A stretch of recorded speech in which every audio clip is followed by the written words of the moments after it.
لوگوں کی زندگی کے اندر یہ عظیم الشان اور بابرکت مہینہ عطا فرمایا، جس مہینے کو رمضان المبارک کا مہینہ کہا جاتا ہے، اور میرے عزیز ساتھیوں کی جس مہینے کی یہ آج 23ویں شب ہے،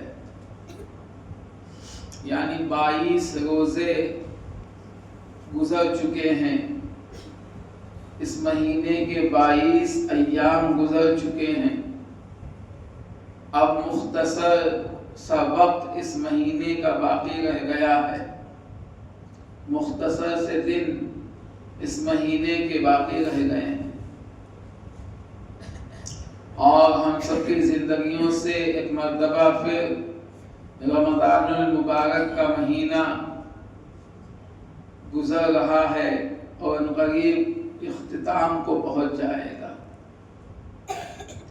سب سے پہلی بات تو یہ سمجھنی ہے کہ اللہ تعالی نے اس رمضان المبارک کے مہینے کو سب مہینوں میں سب سے اعلیٰ اور عظمت والا مہینہ کیوں بتلایا؟ یعنی سید الشہور الرمضان، یعنی تمام مہینوں کا سردار جو بتلایا گیا وہ رمضان المبارک کا مہینہ ہے، اور اللہ تعالی نے اس مہینے کے اندر نیکیوں کو کیوں بڑھا دیا ہے؟ آپ نے سنا ہوگا اور برابر سنتے چلے آ رہے ہیں، اور تا زندگی جب تک آپ زندہ رہیں گے سنتے رہیں گے کہ اللہ تعالیٰ اس مہینے میں یعنی رمضان میں کوئی شخص ایک فرض کو ادا کرتا ہے تو اللہ تعالیٰ اس کے نامہ اعمال کے اندر 70 فرض ادا کرنے کے برابر نیکیاں لکھتے ہیں۔ اسی طریقے سے اس مہینے میں جو شخص ایک نفل عبادت کرتا ہے اس کی وہ نفل عبادت فرض عبادت کے برابر ثواب میں لکھی جاتی ہے اس مہینے میں۔ یعنی اس مہینے کے اندر جو ہم اچھے اعمال کریں گے اللہ تعالیٰ اس کی نیکیوں کے اندر اضافہ فرماتے ہیں۔ یہ فضیلت، یہ مقام، یہ مرتبہ، یہ رتبہ، یہ عظمت اللہ تعالیٰ نے اس رمضان المبارک کو کیوں عطا فرمائی؟ اس کی کیا وجوہات ہیں؟ اس کے کیا اسباب ہیں؟ سب سے پہلی وجہ میرے عزیز ساتھیوں، اس مہینے کی عظمت کی اور بابرکت ہونے کی سب سے پہلی وجہ یہ ہے کہ اللہ تبارک و تعالی نے قرآن مقدس اور اس کے علاوہ جو آسمانی کتابیں اور جو آسمانی صحیفے تھے، اللہ تعالیٰ نے تمام کی تمام آسمانی کتابوں کو، صحیفوں کو اللہ نے اس بابرکت مہینے کے اندر نازل فرمایا۔ شہر رمضان الذی انزل فیہ القرآن ہدی للناس وبینات من الہدی والفرقان۔ قرآن کی یہ آیت شہادت دے رہی ہے اور گواہی اس بات کی ادا کر رہی ہے کہ قرآن مقدس کا نزول اللہ تعالیٰ نے اس مہینے کے اندر فرمایا۔ اس مہینے کے اندر اللہ تعالیٰ نے قرآن مقدس کو نازل فرمایا، اور مکمل اللہ تعالیٰ نے اس قرآن کو اس مہینے کی ایک رات کے اندر نازل فرمایا، اور وہ رات کون سی تھی اور کس رات میں اللہ نے اس قرآن عظیم کو نازل فرمایا؟ اللہ نے قرآن پاک کے اندر بیان فرمایا اِنَّا أَنزَلْنَاهُ فِي لَيْلَةِ الْقَدْرِ، کہ ہم نے اس قرآن کو لیلۃ القدر کے اندر نازل فرمایا. وما ادراک ما لیلۃ القدر. اور قرآن کہہ رہا کہ لیلۃ القدر کیا چیز ہے، لیلۃ القدر کا کیا مقام ہے. قرآن خود بیان کر رہا لیلۃ القدر خیر من الف شہر. یعنی لیلۃ القدر کی رات 1000 مہینوں کی راتوں سے افضل ہے. لیلۃ القدر کی رات کیوں؟ کیونکہ اللہ تعالی نے اس رات کے اندر مکمل قرآن کریم کو لوح محفوظ سے آسمان دنیا کے اوپر نازل فرمایا. ایک رات میں پورا کا پورا قرآن کریم لوح محفوظ سے آسمان دنیا کے اوپر نازل ہوا. ایک رات میں. اور پھر اللہ تعالیٰ نے اس قرآن کریم کو نبی پاک صلی اللہ تعالی علیہ وسلم کی ذات اطہر کے اوپر اس قرآن کا نزول 23 سال میں فرمایا. جب جیسی ضرورت پڑتی گئی، کبھی ایک آیت، کبھی 2 آیتیں، کبھی ایک سورت، کبھی 2 سورتیں، جب جیسا موقع آتا گیا اللہ تعالیٰ نے جبریل امین کے ذریعے سے پیارے آقا جناب محمد رسول اللہ صلی اللہ علیہ وسلم کے اوپر مکمل قرآن کریم کا نزول 23 سال میں فرمایا. سب سے بڑی وجہ جو ہے اس مہینے کی عظمت اور بابرکت ہونے کی یہ کہ اللہ تعالیٰ نے قرآن مقدس اور دیگر آسمانی کتابوں اور صحیفوں کا نزول اللہ تعالیٰ نے اس مہینے کے اندر فرمایا. اور دوسری چیز، اس مہینے کے اندر جو ہم رمضان کے مہینے میں روزے رکھتے ہیں، اپنے آپ کو کھانے پینے سے اور نفسانی خواہش سے روکے رکھتے ہیں، اس کی اصل کیا ہے؟ کیوں اللہ نے اس بات کا حکم دیا کہ تم کھانے سے رکے رہو، تم پینے سے رکے رہو؟ روزوں کا حکم اللہ نے کیوں بیان کیا؟ کیوں اللہ نے روزہ رکھنے کا حکم ہم تمام لوگوں کو دیا؟ اس کی وجہ کیا ہے؟ روزے رکھنے کے پیچھے فلسفہ کیا ہے؟ ہم نے کبھی سوچا؟ ہمارا دماغ کبھی اس کی طرف گیا؟ اور گیا کیوں نہیں؟ اس لیے کہ ہم نے اپنا رشتہ قرآن سے کمزور کر لیا ہے. ہمارا رشتہ قرآن سے کمزور ہو چکا ہے. جیسی ہمارے دلوں کے اندر قرآن کے لیے عظمت، قرآن کے لیے محبت، قرآن کے لیے انسیت ہمارے دلوں کے اندر ہونی چاہیے، آج ویسی انسیت، ویسی محبت اور ویسی قدر ہمارے دلوں کے اندر قرآن کے لیے باقی نہیں رہی. یہی وجہ ہے کہ میرے عزیز ساتھیوں کہ آج ہم رمضان کے مہینے میں قرآن کریم کو سنتے تو ہیں، مگر ہم نے ماحول بنا رکھا کہ ہم چند دنوں میں بس قرآن کو سن لیں اور ہمیں چھٹی مل جائے. آج ہمارا یہ رجحان بن چکا کہ ہم 3 دنوں میں قرآن کو سن لیں اور 5 دنوں کے اندر قرآن کو سن لیں. یقین جانا میرے عزیز ساتھیوں، میں مسجد کے اندر اس بات کو عرض کر رہا ہوں کہ 3 دنوں کے اندر اور 5 دنوں کے اندر کیسا قرآن پڑھا جا رہا ہے اور کیسا سنا جا رہا ہے، یقین جانو ہر ایک شخص واقف ہے. اس وقت بجائے ثواب کمانے کے، بجائے نیکیاں کمانے کے، ہم گناہ کے اندر ملوث ہو گئے ہیں. 5 دنوں کے اندر اور 3 دنوں کے اندر قرآن کو سن کر کیا حال ہے ان جگہوں کا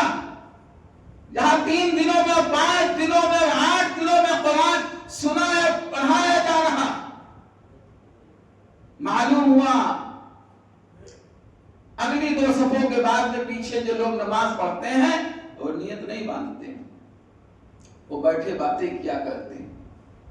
بہت سے لوگ مسجد کے باہر بھی ٹہلتے گھومتے اور انتظار کرتے ہیں اس بات کا کہ کب امام صاحب رکوع میں جائیں اور فوراً جا کے ہم شامل ہو جائیں۔ یہ قرآن کی بے حرمتی ہے، یہ قرآن کی بے حرمتی ہے کہ قرآن پڑھا جائے اور ہم گھومیں، قرآن پڑھا جائے اور ہم باتیں کریں، قرآن پڑھا جائے اور مسجد سے باہر نکل آئیں، قرآن پڑھا جائے ہم موبائلوں میں لگ جائیں۔ یہ قرآن کی بے حرمتی ہے، اس سے ہم کو بچنا چاہیے۔ یہ تو جو ہے علماء کرام نے ایک سہولت کا ایک جز نکال دیا ان حضرات کے لیے کہ جو تاجر حضرات ہیں، مگر ان تاجروں کو بھی سوچنا چاہیے کہ سال بھر تو ہم تجارت کرتے ہیں، یہ مہینہ اللہ نے عبادت کے لیے بنایا ہے، یہ مہینہ اللہ نے اطاعت کے لیے بنایا ہے، یہ مہینہ اللہ نے اپنی خوشنودی کے لیے بنایا ہے، یہ مہینہ اللہ نے جنت کمانے کے لیے بنایا ہے، جہنم سے بچنے کے لیے بنایا ہے۔ کم سے کم ہم اس مہینے میں تو عبادت کر لیں، اور کتنا وقت لگتا ہے، مگر نہیں، ہم یہ چاہتے ہیں کہ بس جلدی سے قرآن پورا ہو جائے اور پھر ہم بازاروں کے اندر گھومیں، ہوٹلوں کی رونق بنے۔ اور اکثر یہ ہو رہا ہے 80-90% جو لوگ 5 دن کی اور 3 دن کی تراویح پڑھتے ہیں وہ اس تراویح کو پڑھنے کے بعد میں باقی ساری تراویحاں چھوڑ دیتے ہیں، تو کہتے ہیں بس ہماری تراویح تو مکمل ہو گئی۔ تو یہ کس چیز کا نتیجہ ہے کہ ہمارے دلوں سے قرآن کے لیے محبت، قرآن کی عظمت، قرآن کی انسیت ہمارے دلوں سے نکل گئی۔ نہ پڑھنے والے کے سمجھ میں آ رہا وہ کیا پڑھ رہا ہے، اگر وہ کہیں کے اوپر بھول جاتا ہے تو پھر آگے پیچھے بیچارہ کرتا ہے، جلدی اس کو سمجھ میں نہیں آتا ہے فوراً رکوع کر دیتا ہے۔ سننے والوں کو کچھ سمجھ میں نہیں آ رہا کیا ہو رہا۔ قرآن کا تو یہ حق ہے کہ جب قرآن پڑھا جائے تو ہم اس کو خوب دھیان سے دل لگا کے سنیں، اور قرآن ایسا پڑھا جائے کہ سننے والوں کو بالکل بوجھ نہ معلوم ہو۔ ہاں، زیادہ میں کیا ہے، پیچھے والے مقتدی بس یہی سوچا کرتے ہیں کب کتنی جلدی رکوع ہو جائے اور کتنی جلدی جو ہے رکعت پوری ہو جائے اور کتنی جلدی امام صاحب سلام پھیر دیں اور کتنی جلدی تراویح مکمل ہو جائے اور دعا ہو جائے، ہمیں چھٹی مل جائے۔ نہیں میرے عزیز ساتھیوں، اسی لیے علامہ اقبال نے کہا تھا کہ وہ معزز تھے زمانے میں مسلمان ہو کر، وہ معزز تھے زمانے میں مسلمان ہو کر، ہم ذلیل و خوار ہوئے تارک قرآن ہو کر۔ آج ہم نے قرآن کو چھوڑ دیا ہے، ہمارے دلوں سے قرآن کی عظمت، قرآن کی محبت، قرآن کی انسیت نکل گئی ہے۔ یقین جانو دنیا کے ہر کونے میں آج ہم ذلیل و رسوا ہو گئے ہیں، پریشانی ہمارے قدم چھوم رہی ہے، پریشانی ہمارے قدم چھوم رہی ہے، در در کی ٹھوکریں ہم کھا رہے ہیں، لوگ گری ہوئی نظروں سے ہم کو دیکھ رہے ہیں۔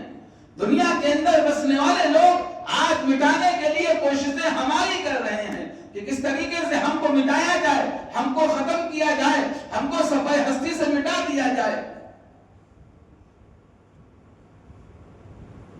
اس کی سب سے بڑی وجہ ہے کہ ہم نے اپنا رشتہ قرآن سے کمزور کر دیا۔ ہم نے قرآن سے جیسی انسیت اور جیسی محبت ہمیں ہونی چاہیے ویسی نہیں لگی۔ تو میں عرض کر رہا تھا کہ اللہ تعالیٰ نے رمضان المبارک کے مہینوں میں روزوں کو اللہ نے کیوں فرض کیا، اس کی وضاحت اللہ نے خود قرآن کریم کے اندر بیان فرمائی۔ ارشاد فرمایا یا ایھا الذین آمنوا کتب علیکم الصیام کما کتب علی الذین من قبلکم لعلکم تتقون۔ اللہ نے کہا کہ اے ایمان والو، ہم نے تمہارے اوپر روزوں کو فرض کیا، اور یاد رکھو یہ ایسا نہیں کہ تمہارے اوپر ہی روزوں کو فرض کیا گیا ہو، کما کتب علی الذین من قبلکم، جیسا کہ ہم نے روزوں کو فرض کیا تھا تم سے پہلے کے لوگوں کے اوپر بھی۔ اب اگر اللہ بیان فرما رہے ہیں کہ روزوں کو فرض کرنے کی وجہ کیا ہے، اس کی علت کیا ہے، اس کا مقصد کیا ہے، اس کا پیغام کیا ہے، ان روزوں کا میسج کیا ہے؟ لعلکم تتقون، تاکہ تمہارے دلوں کے اندر اللہ کا خوف، اللہ کا ڈر اور تقوی پیدا ہو جائے۔ یہ ہے روزوں کو فرض کرنے کی علت، تاکہ ہمارے دلوں کے اندر تقوی پیدا ہو جائے اور ہم متقی بن جائیں، اللہ سے ڈرنے والے بن جائیں۔ اب متقی کس کو کہتے ہیں؟ متقی کس کو کہتے ہیں اور تقوی کس چیز کا نام ہے؟ آج ہم آپ سے سوال کریں، اگر پوچھیں تو آپ میں سے بہت سے لوگ اس بات کو کہیں گے کہ جس کا کرتا زیادہ لمبا ہو وہی متقی ہے۔ آپ کہہ سکتے ہیں کہ جس کا پیجامہ زیادہ اونچا ہو وہی متقی ہے۔ آپ یہ بھی کہہ سکتے ہیں کہ جس کی داڑھی ہو وہی متقی ہے۔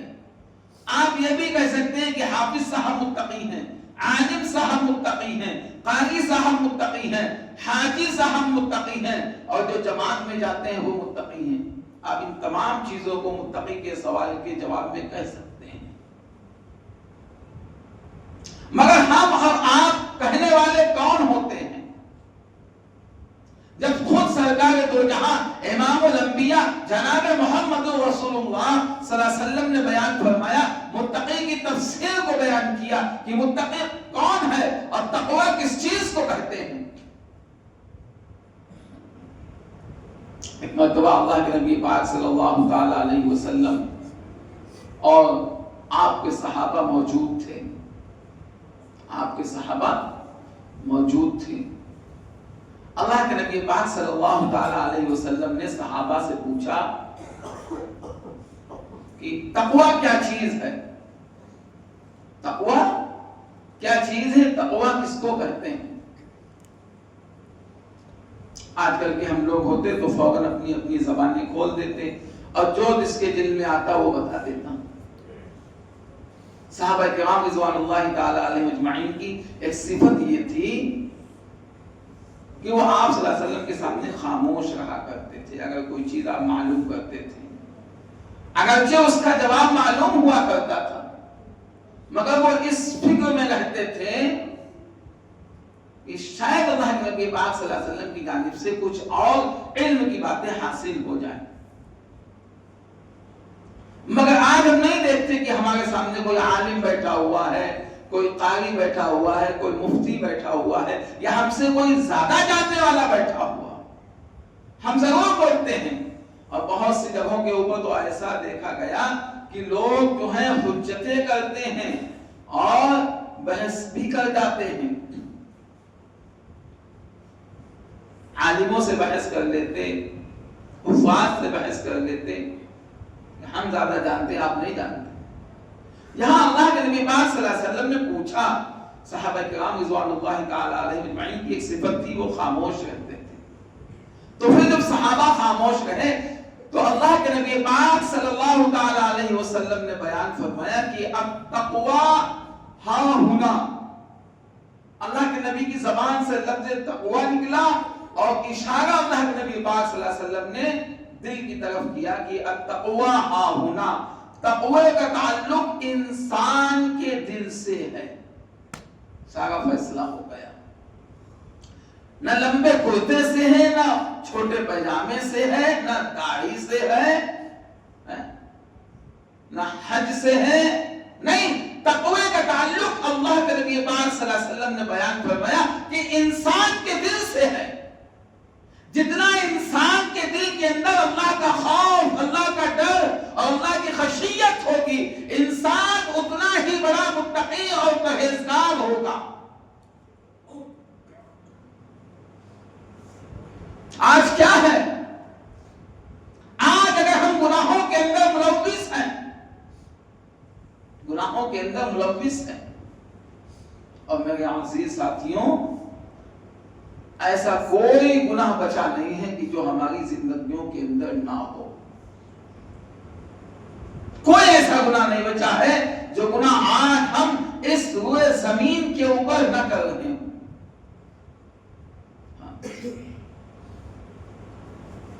ہر ایک گناہ ہماری زندگیوں کے اندر ہے. ہم گناہوں میں جو ہے زندگی کو اپنا پورا سرابور کر چکے ہیں. اور ان گناہوں کی وجوہات کیا ہے کہ آج ہمارے دلوں سے اللہ کا خوف، اللہ کا ڈر، اللہ کی خشیت بالکل نکل چکی ہے. اللہ کا ڈر اگر ہمارے دلوں کے اندر ہوتا تو آج امت مسلمہ کا ایک بڑا نوجوانوں کا طبقہ جو ہے وہ بے روزگاری کی حالت میں زندگی نہیں گزار رہا ہوتا. ایک بڑا طبقہ نوجوانوں کا جو تندرست بھی ہیں، صحت مند بھی ہیں، مگر وہ روزوں کو نہیں رکھ رہے، روزے چھوڑ رہے ہیں. ایک تو روزہ بھی چھوڑ رہے ہیں اور دوسری چیز کیا ہے کہ وہ کھلم کھلا بازاروں میں سب کے سامنے کھاتے پیتے گھوم رہے ہیں. یہ وجہ کس چیز کی ہے کہ دل سے اللہ کا خوف نکل چکا ہے، دل سے اللہ کا ڈر نکل چکا ہے. اور اللہ کہہ رہا کہ ہم نے روزوں کو اس لیے فرض کیا ہے لعلکم تتقون، تاکہ تمہارے دل کے اندر اللہ کا خوف، اللہ کا ڈر، اللہ کی خشیت پیدا ہو جائے. جب دل کے اندر ڈر ہوگا تو ہمارے لیے اچھے اعمال کا کرنا آسان ہو جائے گا اور گناہوں سے بچنا ہمارے لیے آسان ہو جائے گا. کہ آج ہمارے اوپر جو حالات ہیں، یہ مشکلات ہیں اور یہ پریشانیاں ہیں، ان کی بڑی وجہ یہ ہے کہ آج ہمارے اعمال گندے ہو چکے ہیں. اور اتنا سب کچھ ہو جانے کے باوجود اور اتنی پریشانیاں ہمارے اوپر آ چکی ہیں، حالات بہت تنگ ہو چکے ہیں، مگر پھر بھی ہم جو ہے بدلنے کے لیے تیار نہیں ہیں. بالکل بدلنے کے لیے تیار نہیں ہیں. اپنی زندگیوں میں تبدیلی لانے کے لیے ہم تیار نہیں ہیں. اتنے حالات ہماری زندگی میں سنگین ہو چکے ہیں، اسلام کو لے کر، قرآن کو لے کر، توحید کو لے کر، رسالت کو لے کر، مگر ہم اپنے آپ کو بدلنے کے لیے تیار نہیں. ہم اپنے دلوں کے اندر اللہ کے خوف کو پیدا کرنے کے لیے تیار نہیں ہے، اللہ کے ڈر کو پیدا کرنے کے لیے تیار نہیں ہے. ہم اس کے انتظار میں ہیں کیا کوئی نبی آئے گا، کوئی پیغمبر یا رسول آئے گا جب ہم اپنی زندگیوں کو بدلیں گے، اپنی زندگیوں میں تبدیلی لائیں گے. یاد رکھو قرآن کا یہ ضابطہ ہے اور اللہ کا یہ حکم ہے، ان اللہ لا یغیر ما بقوم حتی یغیروا ما بانفسہم، کہ اللہ نے قوم کے حالات کو اس وقت تک نہیں بدلا ہے جب تک قوم کے اندر خود یہ جذبہ نہ پیدا ہو جائے کہ کیسے ہمارے حالات سدھریں گے اور کیسے ہمارے حالات بدلیں گے. وَإِذَا أَرَادَ اللَّهُ بِقَوْمٍ سُوءًا فَلَا مَرَدَّ لَهُ، اور جب اللہ تعالیٰ کسی قوم کے ساتھ میں آزمائش کا اور امتحان کا فیصلہ کر لیتے ہیں تو پھر وہ قوم کوئی مددگار نہیں پاتی. تو ہمیں یہ رمضان المبارک کا جو مہینہ چل رہا ہے، جو عظمت والا مہینہ اور بابرکت مہینہ اللہ تعالیٰ نے ہم کو عطا کیا تھا اور جس کے چند ایام ہماری زندگی میں بچے ہوئے ہیں، ہمیں یہ ارادہ کرنا ہے، عزم مصمم کرنا ہے کہ ہم اب تو اپنی زندگیوں کو بدل لیں ورنہ ہم بدل دیے جائیں گے. یاد رکھو اگر ہم نے اپنی زندگیوں کو نہ بدلا تو ہم بدل دیے جائیں گے. قرآن کہہ رہا، اللہ نے حکم دیا وَإِن تَتَوَلَّوْا يَسْتَبْدِلْ قَوْمًا غَيْرَكُمْ، اگر ہم نے اپنے آپ کو نہ بدلا تو اللہ ہم کو بدل دیں گے اور مٹا دیں گے صفحہ ہستی اللہ ہمارا محتاج نہیں ہے. ہم سمجھیں کہ روزہ رکھیں اللہ ہمارا محتاج ہے، ہم نماز پڑھیں اس لیے کہ اللہ ہمارا محتاج ہے، ہم اللہ کی عبادت کریں اس لیے کہ اللہ ہمارا محتاج نہیں ہے. اللہ الصمد، اللہ تو بے نیاز ہے، بلکہ محتاج ہم ہیں، ضرورت مند ہم ہیں، حاجت مند ہم ہیں. کہیں ایسا نہ ہو کہ جس طریقے سے سابقہ رمضان ہماری زندگیوں سے گزر کے یہ بھی یوں ہی گزر جائے اور اس کا کوئی فائدہ ہم کو نہ حاصل ہو. یہ ہماری زندگیوں پہلا رمضان تھوڑی آیا ہے، اس سے پہلے بھی رمضان گزر گئے اور ہم نے گزار دیے. جیسی زندگی ہماری چل رہی تھی ویسی آج بھی چل رہی. نہ ہمارا لباس بدل رہا، ہمیں اسلامی لباس سے محبت نہیں رہی. ہم تو وہ لباس پہنتے ہیں کہ یہودیوں والا ہو، عیسائیوں والا ہو، نصرانیوں والا لباس ہو، آج وہ ہم لباس پہنتے ہیں. اللہ کہہ رہے لقد کان لکم فی رسول اللہ اسوۃ حسنہ، ہم نے تمہارے لیے زندگی گزارنے کا بہترین طریقہ اور آئیڈیل اور نمونہ آپ صلی اللہ علیہ وسلم کی زندگی کو بنایا ہے. مگر آج کا ہمارا نوجوان کہہ رہا نہیں، ہمیں آئیڈیل اور نمونہ نبی کی زندگی کو نہیں بنانا ہے، ہمیں آئیڈیل اور نمونہ تو سلمان خان کو بنانا ہے، ہمیں آئیڈیل اور نمونہ تو وراٹ کوہلی کو بنانا ہے، ہمیں آئیڈیل اور نمونہ تو فلم ایکٹروں کو بنانا ہے، ہمیں آئیڈیل اور نمونہ تو کرکٹروں کو بنانا ہے. ہم اس کو آئیڈیل اور نمونہ بنا رہے ہیں. آج کا ہمارا نوجوان اس لباس کو پہننا پسند کر رہا ہے جو لباس فلمی ایکٹر پہنتے ہیں، اور چاہے وہ لباس پھٹا ہوا کیوں نہ ہو، پھٹا ہوا کیوں نہ ہو. آج کوئی فلمی ہیرو جو ہے پھٹا ہوئی پینٹ پہن لے تو ہم پورے بازاروں کے اندر ڈھونڈتے پھرتے ہیں کہ کون سی دکان کے اوپر وہ پینٹ ملے گی ہم کو جو پھٹی ہوئی ہو. کیوں؟ اس کو فلمی ہیرو نے پہن لیا ہے. آج ہم نائی کی دکان کے اوپر پہنچتے اور ہمارا نوجوان کہتا جگہ وہ والی کٹنگ کاٹی ہے جو فلاں ہیرو نے کاٹی ہے. اور کون سی کٹنگ؟ جو سور کٹنگ ہوتی ہے، سور کٹ والی، بیچ میں کھڑے اور سائڈ میں بالکل ختم. اور نوجوان ہمارا ایمان والا، اس نے کلمہ بھی پڑھا اور زبان سے بڑا نعرہ بلند کرتا ہے ہم کو نبی سے محبت ہے، ہم نبی کے عاشق ہیں اور نبی کے دیوانے ہیں، اور کٹنگ کراتا پھر رہا ہے سور والی اور کہتا ہم نبی کے عاشق ہیں، نبی کے دیوانے ہیں، اور پینٹ پہننا پھٹی والی. ہنسنے کا مقام نہیں، رونے کا مقام ہے کہ اللہ کے نبی پاک صلی اللہ علیہ وسلم اسی لیے جنگ کے میدان میں گئے تھے، کہ آپ کے خاندان مبارک اسی لیے شہید ہوئے تھے، کہ آپ صلی اللہ علیہ وسلم کو طائف کی گلیوں میں اسی لیے ستایا گیا تھا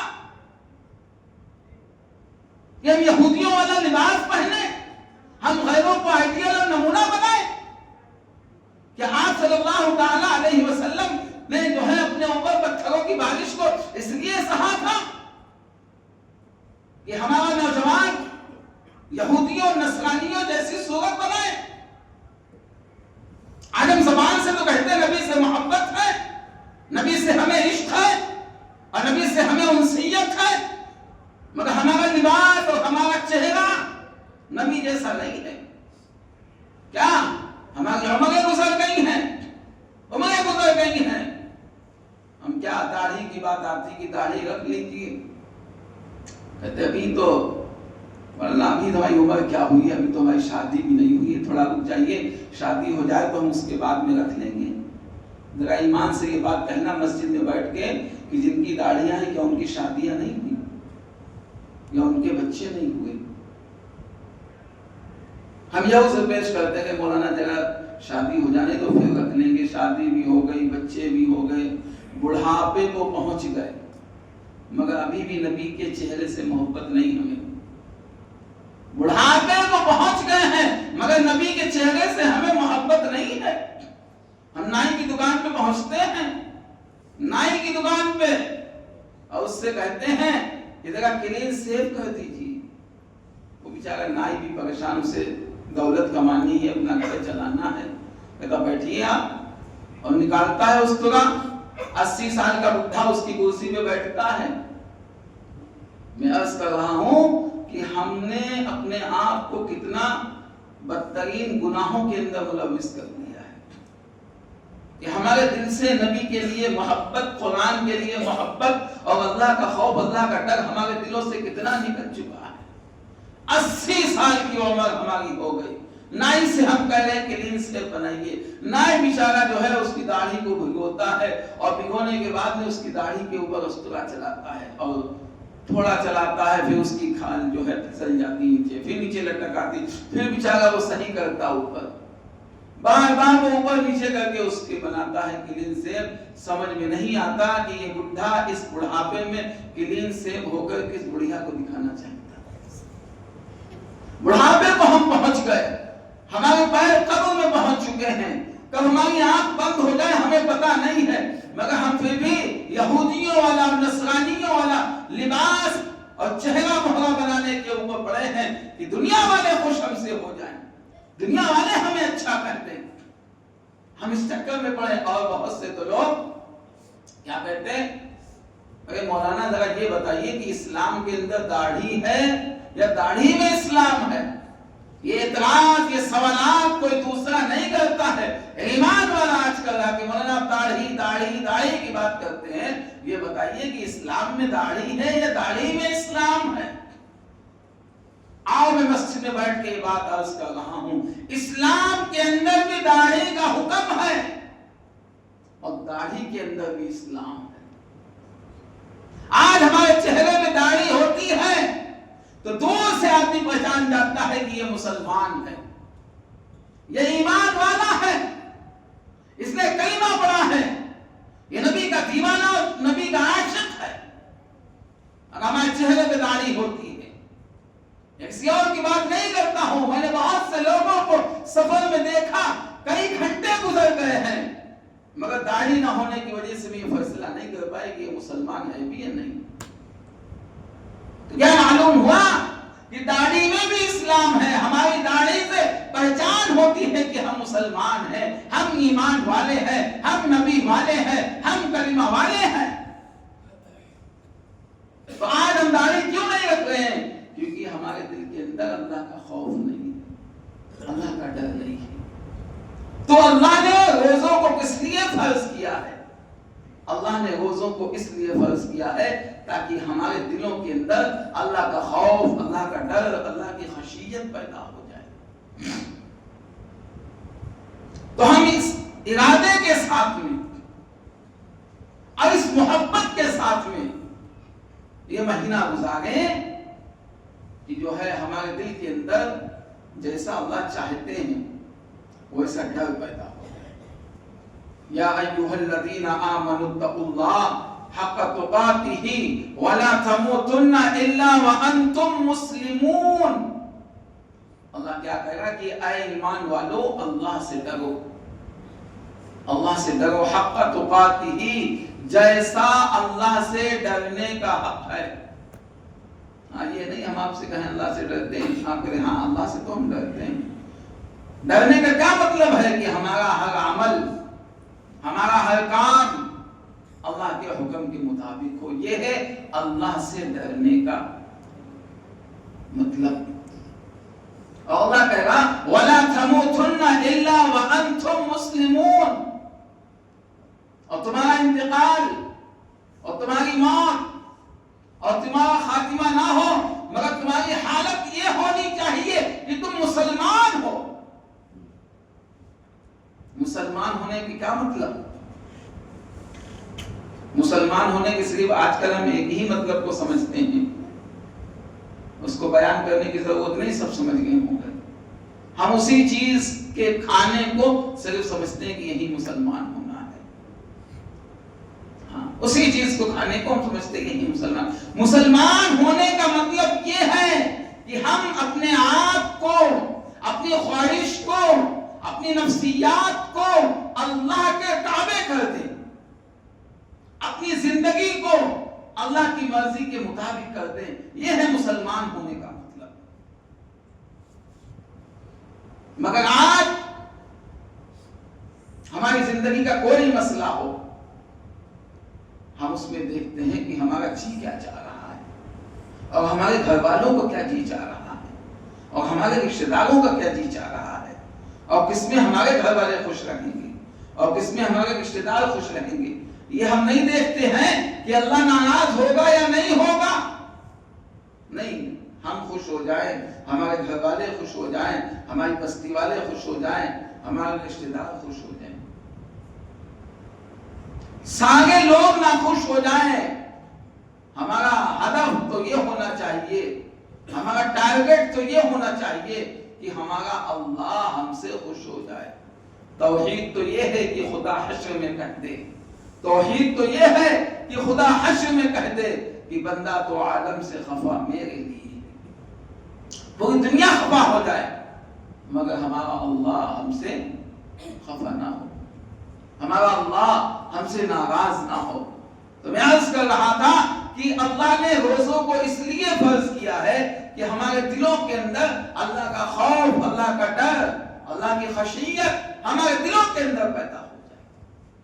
اور اس لیے اللہ نے یہ اتنا عظمت والا اور بابرکت مہینہ عطا کیا ہے ہم سب کو کہ اس مہینے میں ہم اپنے آپ کو اللہ سے ڈرنے والا بنا لیں اور خوب رو رو کر اس مہینے میں جو ہے اللہ سے اپنے گناہوں کی معافی کو طلب کریں، اپنے گناہوں کی معافی کو طلب کریں، اللہ سے بخشش کو مانگے اس مہینے میں، اور اللہ سے رو رو کر دعائیں کرے کہ اے اللہ جس طریقے سے اس مہینے میں آپ نے ہم کو اپنی عبادت کے لیے، اپنے بندگی کے لیے قبول کر لیا ہے، اے اللہ مرتے دم تک جب تک ہم زندہ رہیں اللہ اپنی عبادت کے لیے ہماری زندگیوں کو قبول کرے. ہم اللہ سے دعائیں کریں، بغیر دعا کے ہمیں کچھ ملنے والا نہیں ہے.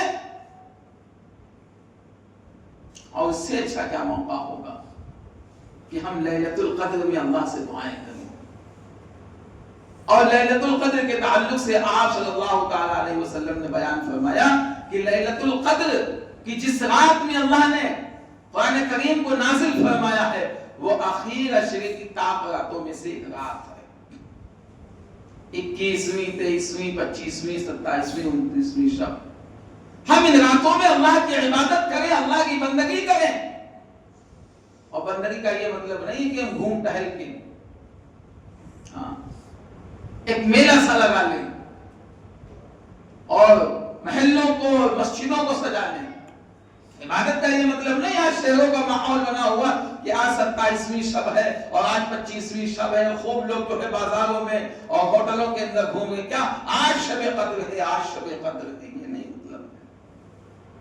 اگر شب قدر اللہ نے اس لیے عطا کی ہے کہ ہم رو رو کر دعائیں کر کے اللہ کے حضور کھڑے ہو کے اپنی بخشش و مغفرت کر دیں.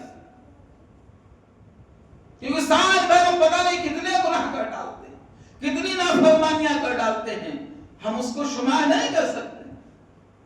یہ مہینہ اللہ نے دیا ہے، یہ راتیں اللہ نے ہمیں دی ہیں کہ ان راتوں میں ہم سے جتنا ہو سکے ہم اللہ کی عبادت کریں، اللہ کی بندگی کریں، اللہ کی اطاعت کریں، اللہ سے رو رو کر دعائیں مانگیں. اور یاد رکھو کہ اگر ہم نے اپنے آپ کو نہ بدلا، ہم نے اپنی زندگیوں میں تبدیلی نہ لائیں اور اسی طریقے سے جیسے رمضان ہماری زندگی میں اور گزر گئے ویسے یہ گزر جائے، تو یاد رکھو میرے عزیز ساتھیوں جتنی مصیبتیں ہمارے اوپر آج ہیں اس سے کہیں زیادہ مصیبتیں ہمارے اوپر اللہ مسلط کر دے گا. وما اصابکم من مصیبت فبما کسبت ایدیکم ویعفو عن کثیر. توجہ دینے کی بات ہے. آج ہمارا نوجوان IPL کے چکر میں پڑا ہوا ہے، آج ہمارا نوجوان موبائلوں کے چکر میں پڑا ہوا ہے. ذرا غور سے سنو، غور سے سوچو اور دیکھو اس لمحے فکر کو. آج ہم اپنی عباداتوں میں گھنٹہ گھنٹہ اور ڈیجے بجاتے ہیں، ناچ کرتے ہیں، اس سے کسی بھی حکومت کو پریشانی نہیں ہے. یا ہے بتائیے کہ اس نے کہا اپنی بارات میں ڈیجے مت بتائیے اور ڈانس مت کیجیے. حالات کا رخ کہاں پہ ہے، حالات کہاں پہنچ گئے ہیں. اس رخ کو دیکھیے، اس رخ کو پہچانیے. آج ہم شادیوں میں اگر 1 گھنٹہ ڈیجے بجائیں تو کسی کو کوئی پریشانی نہیں ہے. کہیں یہ مت سمجھ لینا کہ مفتی صاحب فتویٰ دے کے جا رہے ہیں کہ ہم شادی میں ڈیجے بجائیں. نہیں، میں حالات کے رخ کو آپ کے سامنے رکھنا چاہتا ہوں کہ آپ 1 گھنٹہ اگر ڈیجے اپنی شادی میں بجا رہے ہیں تو کسی کو کوئی آپتی، کوئی مگر وہی دوسری جگہ کے اوپر اگر آپ 2 منٹ کے لیے 3 منٹ کے لیے صدائے نماز لگا رہے ہیں تو ہر ایک کو اس سے پریشانی ہو رہی ہے، ہر ایک کہہ رہا ہے اس سے ہماری نیندیں خراب ہو رہی ہیں، اس سے پردوشن پھیل رہا ہے۔ یہ اصل کس چیز سے دشمنی ہے اس چیز کو سمجھنا پڑے گا، حالات کا رخ کہاں پہنچ گیا ہے اس چیز کو سمجھنا پڑے گا۔ اگر کسی کو دقت ہے، پریشانی ہے تو وہ ہمارے اسلام سے ہے، ہمارے قرآن سے ہے، ہمارے دین سے ہے، اللہ کی توحید سے ہے، نبی کی رسالت سے ہے۔ آج ذرا سی بات کے اوپر ہمارے نوجوانوں کو، ہمارے علماء کو سلاخوں کے پیچھے کر دیا جاتا ہے۔ وہی نوجوان، وہی علماء 7 سال 10 سال 20 سال کے بعد باعزت بری ہو کے آتے ہیں، مگر کیا معلوم ہوا زندگیاں تباہ ہو جاتی۔ حالات کے رخ کو سمجھنا پڑے گا، اب اپنی زندگیوں کو بدلنا پڑے گا، اپنی زندگیوں کو بدلنا پڑے گا، اللہ کی عبادت کرنی پڑے گی، اللہ کی اطاعت کرنی پڑے گی، ورنہ یاد رکھو زندگی تو گزر جائے گی، زندگی تو گزر جائے گی، ہر ایک کی گزر گئی ہے، مگر مسئلہ ہے آخرت کا۔ زندگی تو گزر جائے گی، ہم اگر چاہتے ہیں کہ اس کے بعد والی زندگی اچھی ہماری ہو جائے تو اس کے لیے ہمیں اپنی زندگیوں کو بدلنا پڑے گا، اللہ کی عبادت کرنی پڑے گی، اللہ کی اطاعت کرنی پڑے گی۔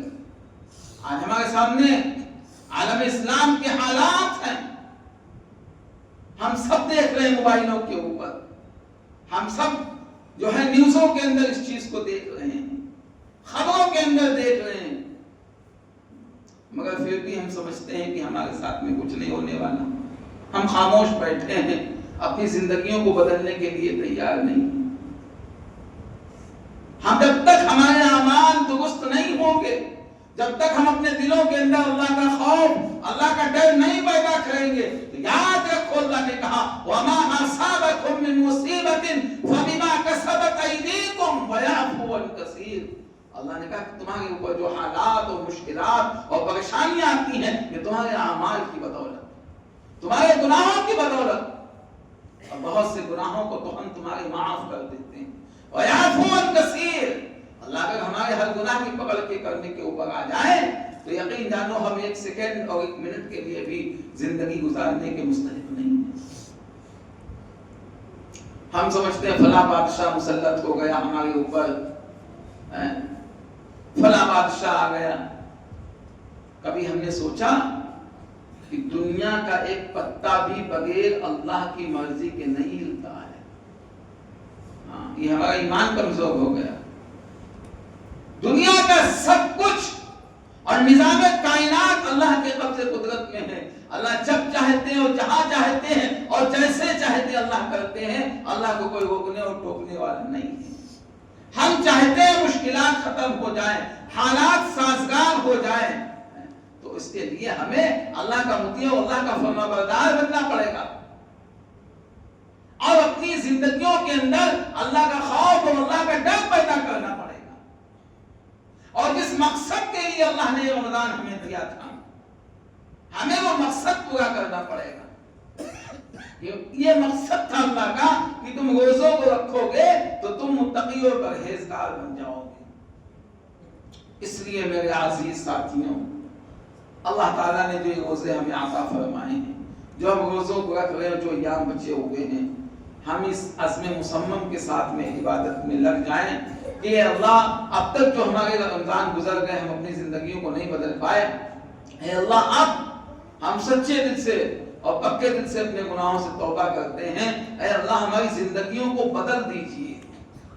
اس ارادے کے ساتھ میں ہم بچے ہوئے ایام کو گزاریں، اور جو بچی ہوئی راتیں ہماری زندگیوں کے اندر ہیں اس رمضان کی، ہم ان راتوں کے اندر اللہ تعالیٰ سے خوب رو رو کر دعائیں کریں اور اللہ سے جنت کا سوال کریں اور جہنم سے پناہ مانگیں۔ اللہ تعالی ہم تمام کو کہنے سننے سے زیادہ عمل کرنے کی توفیق عطا فرمائے. وآخر دعوانا ان الحمدللہ رب العالمین. ٹھیک ہے، دعا ہو جائے گی. اس کے بعد آپ چاہے مسجد میں چاہے اپنے گھروں میں انفرادی طور سے عبادتوں کے اندر لگ جاؤ، جتنا ہو سکے اتنی اللہ تعالیٰ کی عبادت کریں.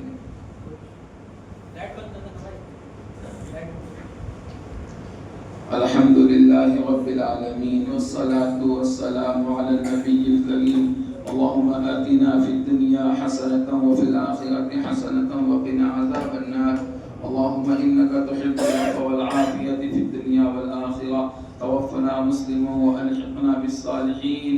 ربنا ظلمنا أنفسنا وإن لم تغفر لنا وترحمنا لنكونن من الخاسرين. ربنا لا تجعلنا فتنة للقوم الظالمين ونجنا برحمتك من القوم الكافرين.